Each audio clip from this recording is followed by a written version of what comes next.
Okay, so this song's called Right Here, and actually, in the last year I've been communicating with Greg Hudnall of Hope for Utah. I asked him one time, I was like, what would you say to someone who's literally on the edge of almost going to take their lives? Like, what would you say? You know, what's the best thing you could say?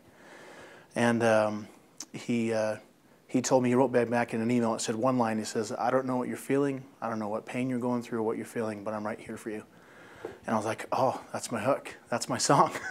and I just say it because, like, I've always wondered, I've lost several people, a lot of friends and family to suicide, unfortunately. One especially lately, about 4 years ago, is one I lived with for 2 years, and he took his life after I moved out, about a month after I moved out from him. And I always ask the question, like, what, you know, you always ask what more could you do to help someone that you care about. And so I wrote this song in dedication to him. It's just a saying, you know, this is what I'd love to say to you if you were right here in front of me again, or hopefully to help anyone else. This song, the chorus, can be something that they can, a parent or a friend or whoever can hopefully learn this. Just they can know what to say by hearing this song. So that's my intention with it. Okay. We good?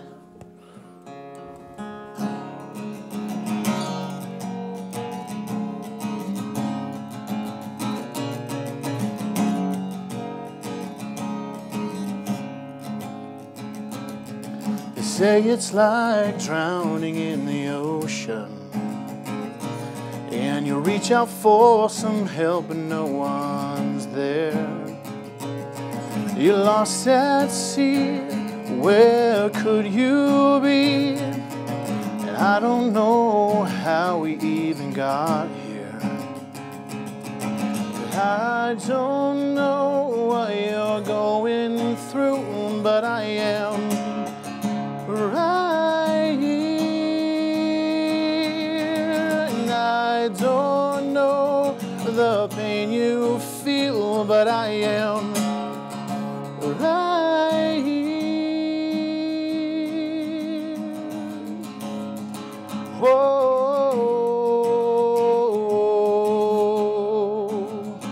oh, oh.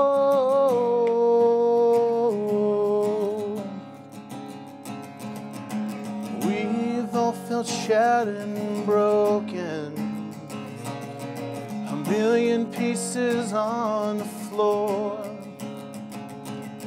We win and we lose, and we're all bruised. Will we make it back to shore? I don't know what you're going through, but I am right here. I don't know the pain you feel, but I am right here.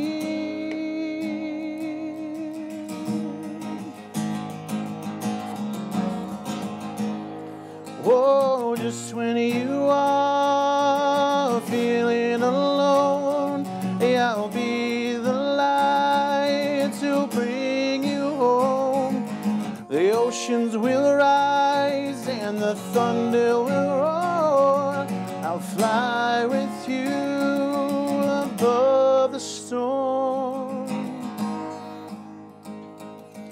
I don't know what you're going through, but I am right here. I don't know the pain you feel, but I am right here. So my name is Dr. Greg Hudnall, and I'm the Executive Director of Hope for Utah, which is a nonprofit organization established to prevent youth suicide. Program started about 14 years ago when I was principal of a high school in Provo, and I had been contacted by the Provo Police Department to come down and identify the body of a young man who had taken his life in the park next to my school. After that experience, it was so traumatizing that, and it was a good young man who came from a great family, that I made a vow that I would do everything I could on the side just to prevent suicide. So I've been doing it for, actually there's a whole task force of us that have been doing it over the last 14 years. And then about a year ago, we decided to, because we were getting so many requests from throughout the state of Utah is number 9th in the nation for suicide for ages 10 to 17. And so a lot of other school districts, a lot of other communities started to ask because we were starting to have success in Provo. Our program is called Circles for Hope, and the Circles for Hope is basically bringing mental health, community, and schools together. In fact, I'm quite excited about the success that we're having because when we first started, mental health agencies weren't even allowed in schools. They weren't even part of it.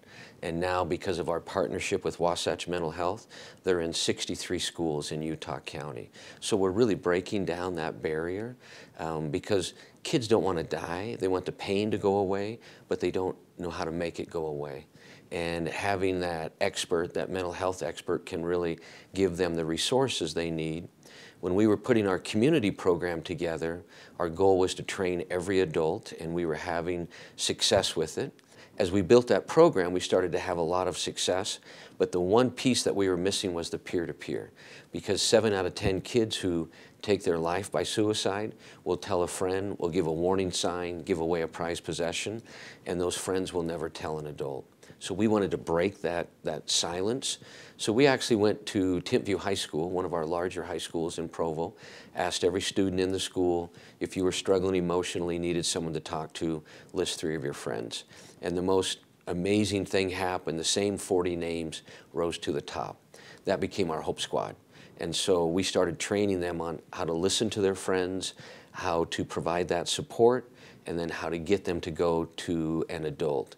When we first started, we were averaging 1 to 2 suicides a year. When we put our program together and finally built it out, we hadn't had a suicide in 9 years. So we really found some success with it. Arise originally started as I had this huge vision for Arise to be this massive organization that had like peer groups and parent groups and all this stuff, and I realized that it'd take millions of dollars of funding, so I had to go with what I had access to. And that's actually how I met Greg with Hope for Utah, because I was researching out peer groups, and that's when I found Hope Squads, which is awesome. But so I saw all the resources that Utah had, which is a lot actually, and I said, what can I do with what I have to help get people to where they need to go for help? And so I wanted to use music as a resource to reach people, because to me, music has ability to reach someone's soul that just talking sometimes can't. So we put together a group of people as 4 artists, and we put together an album this last year. I've been working on it hard. There's 3 songs each. There's hip hop, pop, rock, and country. I'm the rock artist and the producer for the album, along with another guy named Randy Slaw. And so we're using the music as a medium to help bring awareness around depression and suicide and bullying and all that stuff, to help bring people resources to where they need to go, whether it's Hope for Utah or the Uni or NAMI or AFSP or all the resources that are here in Utah. So that's kind of where we're at right now, is just using music and media to reach people about it. Our message is not to focus on the darkness, but to say we get the darkness, but there's a way out of it, you know.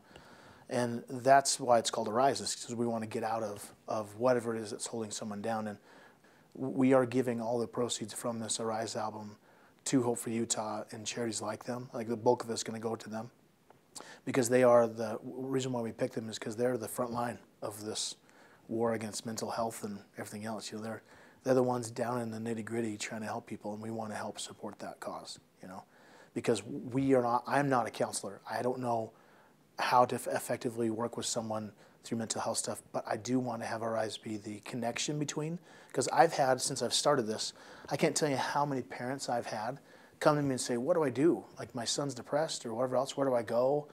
And no one has any idea. And so I was like, I need to make sure we are a voice to say, we understand, there's hope, let's connect you with someone who can help you. What the mental health experts teach us is that it's as simple as asking that individual, have you thought about hurting yourself? Have you thought about killing yourself? Have you thought about suicide? We're so afraid to talk about it. The principal of Pleasant Grove, Tim Brantley, probably said it best. They had some suicides, and then they put a Hope Squad together, and they're having amazing success with it. And he said, what the Hope Squad did is it changed the culture of my school. It gave us permission to start talking about it. And he shares that for the first time in his 15 years as a principal, he has parents coming into his office, shutting the door and saying, I'm worried about my daughter. I'm worried about my son. He said that's never ever happened before. So we actually go in and we train all of the staff members. We train all of the adults in the school. We help them understand the role of the Hope Squad. And then the Hope Squad students are supported by those adults, by that staff, so that when they recognize that sign and they talk to that student and they help them take them to an adult, that school counselor, advisor, principal, they know what to do then to take over to help. If you have a hunch that your friend is suffering in some way, it's always better to come out and talk about it and at least say, hey, I'm concerned about you, I'm worried about you, okay? And Greg does a lot of good training on what to say. But the biggest thing is you're not going to segregate them, you're not going to hurt them. I would personally rather have my friend still be alive and not talk to me very much and be mad at me as opposed to being dead and never talking to me again. You know what I mean? So the biggest thing as far as someone who has a friend is to say something, is to talk to someone. You're not being a snitch by talking to someone and making sure they're okay, you know, because I would have wanted that. As far as the person who's actually suffering, I can just say, I hope that they know that they're not a burden, that there's nothing wrong with them. They're just experiencing some things that they need help. And I would hope they'd look at it as kind of like I said before, like cancer, that it may be nutrition, it may be hormones, it may be they didn't get the right job or the right team, or I mean, there's always disappointment. We have such high standards, is to be patient with those things and to find something to be successful with in small ways so you don't have these huge expectations that you fail at. Because I've been there, I fail all the time. And sometimes when you fail, it's hard to want to get back up there and just say, I'm just going to fail again. Or, I mean, there's so many reasons why someone would be suicidal or to be depressed, and I don't know them all. All I know is that if you're willing to talk to someone, find that one person that you're willing to talk to, whether it's a peer or a parent or a counselor, teacher, somebody, and just be open about it, you know, because I know for a fact that if my buddy came to me and said, hey, I'm thinking about killing myself, I'd want to be like, dude, you need to know how much you mean to me and how much I want you here. They shouldn't be afraid of having that conversation, of saying that they're suffering, because people out there care and they want to know and they want to help. Even though in that state of mind they're thinking that no one cares, I promise that they do and they want to know. So, yeah. Yeah.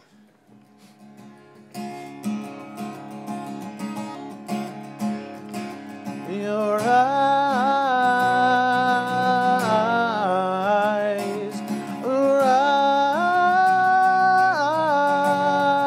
rise, here are hands, they reach for stars, we pull them down to heal our scars.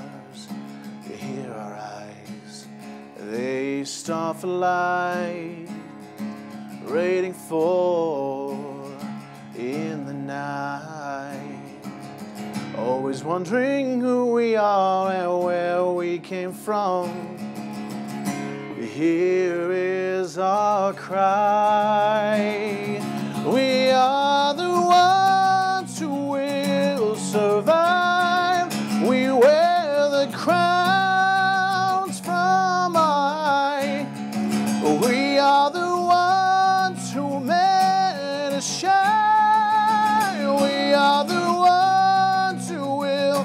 Your eyes, like a rose, breaks through the ground. Our chains fall without a sound. See your light pierce through the ground, breaking through the fear and doubt, always wondering who we are and where we came from.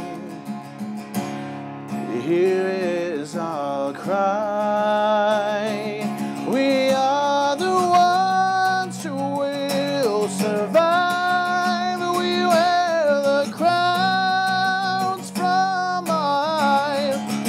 We are the ones who made us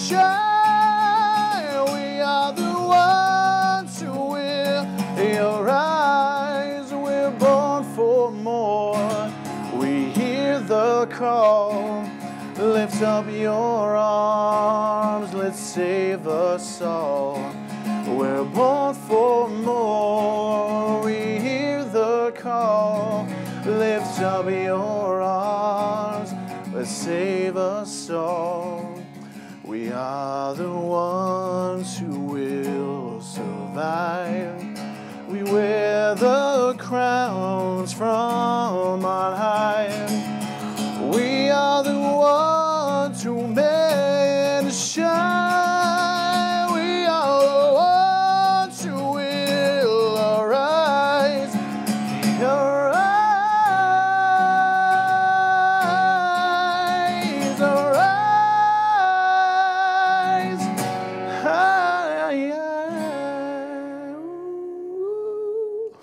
Ooh.